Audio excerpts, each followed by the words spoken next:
I grew up camping. Forests were always places of peace to me. The smell of pine needles, the soft ground beneath the tent, the way the wind carried through the branches at night. But there was one trip, years ago, that I still can't explain. It was late autumn in Ohio, cool enough that the night air bit through layers of clothing. My two friends and I had been hiking all afternoon, and by the time we found a clearing to set up our tents, the sun was already disappearing behind the treetops. We ate, talked, let the fire burn low, and by midnight we were zipped up inside, ready to sleep. Sometime after, I woke up. At first, I wasn't sure why. Maybe the cold, maybe the way the ground shifted slightly under me, but then I heard it. Footsteps.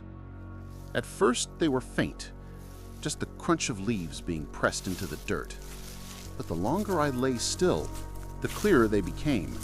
Someone, or something, was walking around the tent.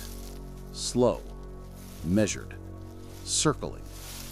I told myself it had to be an animal, maybe a deer nosing around for scraps. But the sound wasn't four legs, it was two. A steady rhythm, heel to toe, dragging slightly like boots.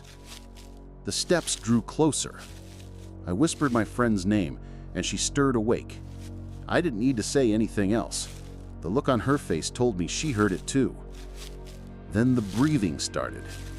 It was heavy, uneven, right against the thin nylon wall.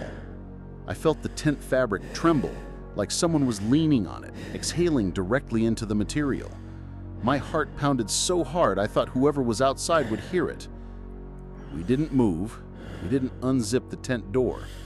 We didn't shine a light. Every instinct in my body screamed to stay absolutely still. The steps resumed, circling again, slower this time. We counted them, straining our ears in the silence between. Sometimes they stopped completely, leaving us waiting in the darkness, afraid of what might come next. Minutes dragged into hours. At one point, I almost convinced myself to call out, to demand who was there, but I couldn't force the words. I knew somehow that if I acknowledged it, things would get worse. Sometime near dawn, exhaustion finally overtook us.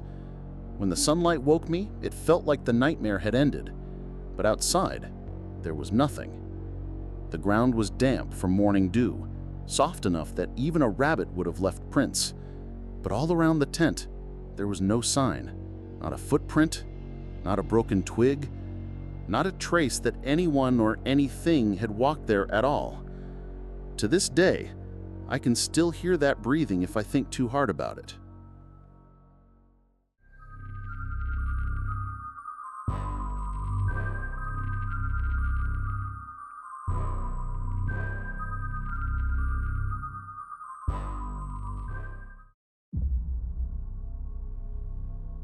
The strangest thing about this story is how ordinary it began.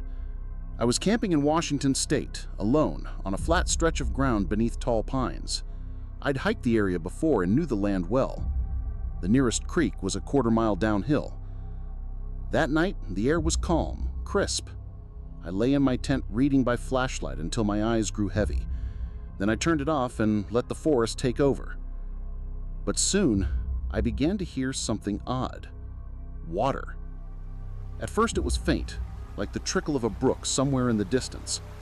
But slowly it grew louder, clearer, until it sounded like a rushing stream flowing just inches from my head. Confused, I unzipped the tent and stepped out. The ground was dry, covered in pine needles. I walked a few feet, sweeping my flashlight around.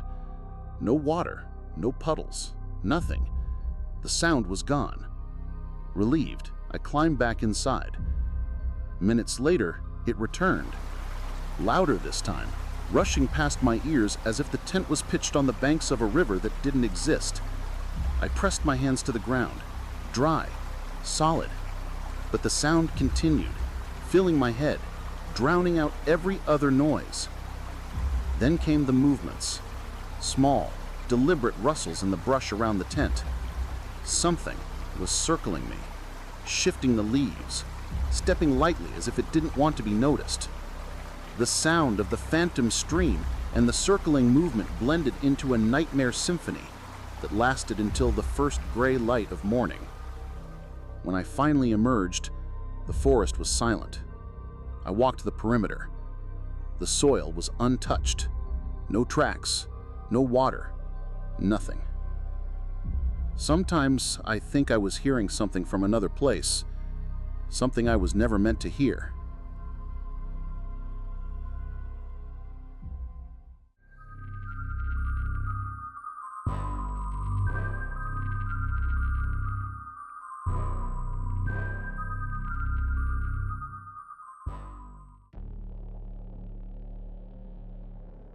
I was about 19 when my cousin and I decided to spend a weekend camping in the hills outside town.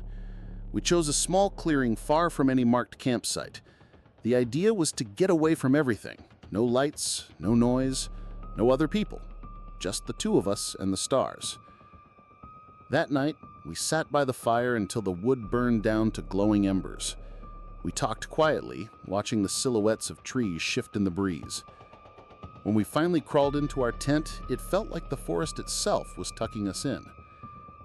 I don't know how long I had been asleep when it happened. Suddenly, the tent was filled with light. It wasn't the orange flicker of fire or the dull yellow of a flashlight. This light was pure white, almost silver, spilling through the fabric like the walls themselves were glowing. It seemed to come from above, vertical, as if the sky had opened and poured it down on us.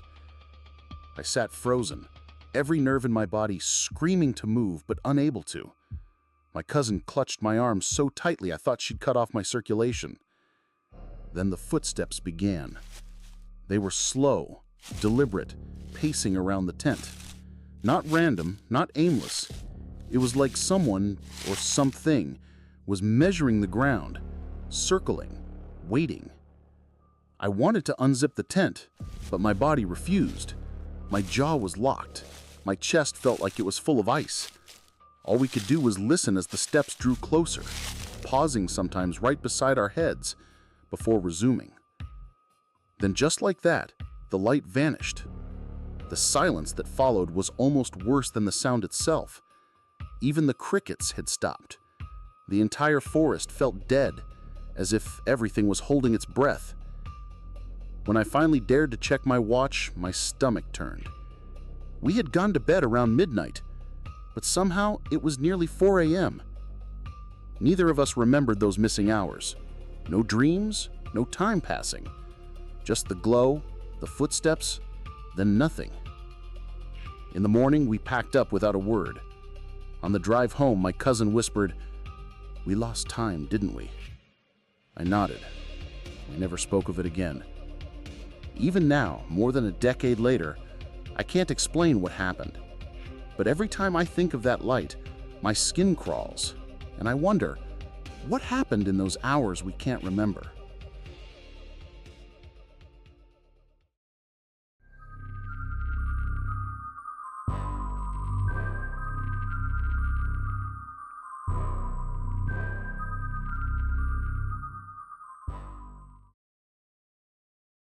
I grew up in Mauritius, a place of sun, beaches, and stories. Lots of stories about spirits, most of which I laughed off as a kid. Until the night at Flick and Flack. A group of us decided to camp along the wild beach, away from the tourists. We set up our tents near the tree line, with the sea stretching dark and endless in front of us. The night air was warm, and the rhythm of the waves was soothing. Sometime after midnight, I woke to a sound that cut through the ocean's roar, a scream. It was a woman's voice, high-pitched and desperate, echoing along the beach. I sat up, straining to hear. My friends stirred, their faces pale in the dim light. The scream came again, closer, then stopped. We held our breath. The night was silent but for the waves. Then came another sound, the rolling thud of coconuts across sand. At first, one, then another, then several, bouncing and tumbling until they struck the sides of our tents. The sound was unnatural, too deliberate, as if someone was pushing them toward us. Then the whispers began, faint at first, carried on the breeze. Words I couldn't understand, but the tone was unmistakable, angry, mocking. My skin prickled with every breath of that voice. We didn't wait. In silence, we ripped down the tents, shoved everything into the car, and drove away without speaking. The next morning, we told a local what had happened. He listened without surprise and simply said, "That beach belongs to the spirits. You should not have stayed there." I've never gone back.